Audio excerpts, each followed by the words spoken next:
নমস্কার বন্ধুরা, আমার স্বাদের রান্নাঘরে আরেকটি পর্বে আপনাদের স্বাগত। আশা করছি আপনারা সবাই ভালো আছেন এবং সুস্থ আছেন। আজকে আমি চিংড়ির মালাইকারি রান্না করে দেখাবো। কিছু বাগদা চিংড়ি আমি নিয়ে নিয়েছি। দেখুন, চিংড়ি মাছগুলো আমি পরিষ্কার করে ধুয়ে বেছে নিয়ে নিয়েছি।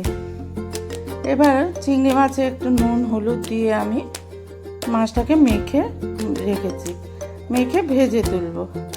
আর চিংড়ি মাছটা করার জন্য আমি কি নিয়েছি দেখুন, আদা গ্রেট করে নিয়েছি, পেঁয়াজ, গোটা গরম মশলা, ধরুন দারচিনি, এলাচ, গোলমরিচ, লবঙ্গ, এই কটা জিনিস নিয়েছি। এবার চিংড়ি মাছগুলো আমি ভালো করে একটু ভেজে তুলব।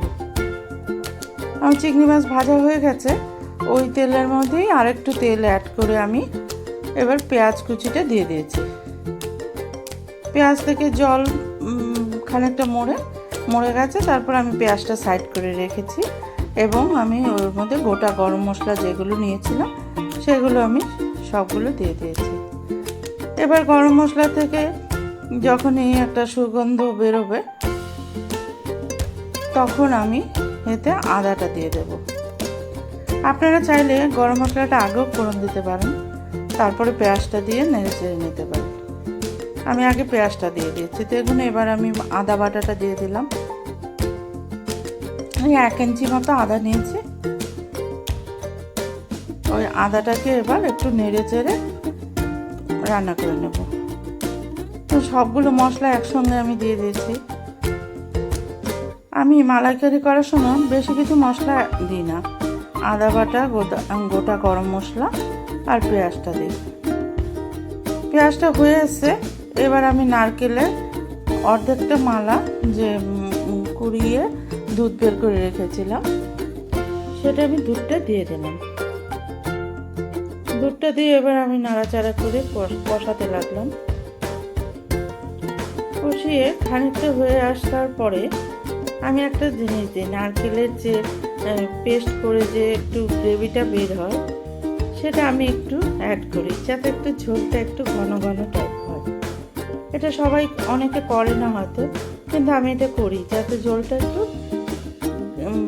ঘন হয়। এবার দেখুন, মশলাটার মধ্যে তেল ছেড়ে দিয়েছে, অনেকটাই হয়ে এসছে। এবার আমি এই যে বললাম নারকেলের যে পেস্টটা করি সেই পেস্টটার থেকে খানিকটা পেস্ট আমি দিয়ে দিলাম।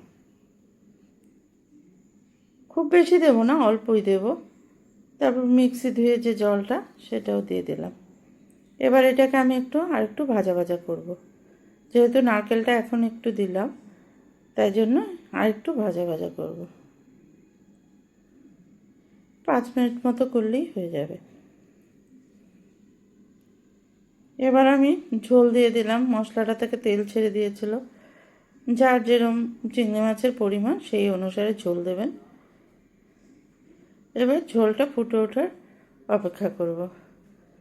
10 মিনিট আমি ঝোলটা ফুটে ওঠার অপেক্ষা করলাম।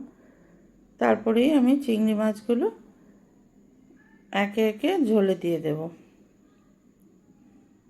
দেখুন, আমি ভেজে রাখা চিংড়ি মাছগুলো দিয়ে দিলাম।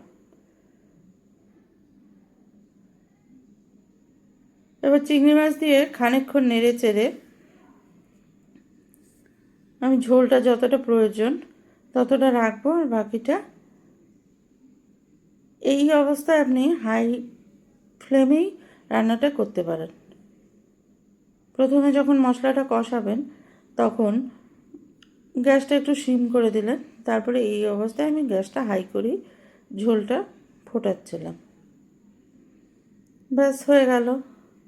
দেখুন, আমার মালাইকারি কমপ্লিট। না কোনো মশলা দিলাম, না কিছু করলাম, শুধু আদা বাটা, পেঁয়াজ, গোটা গরম মশলা, ব্যাস। এবং এক্সট্রা করে কোনো হলুদও দিইনি, যা মাছে দিয়েছিলাম তাতেই।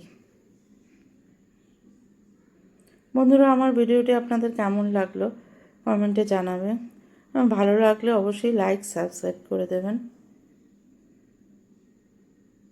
অবশ্যই ভালো থাকবেন এবং সুস্থ থাকবেন। নমস্কার।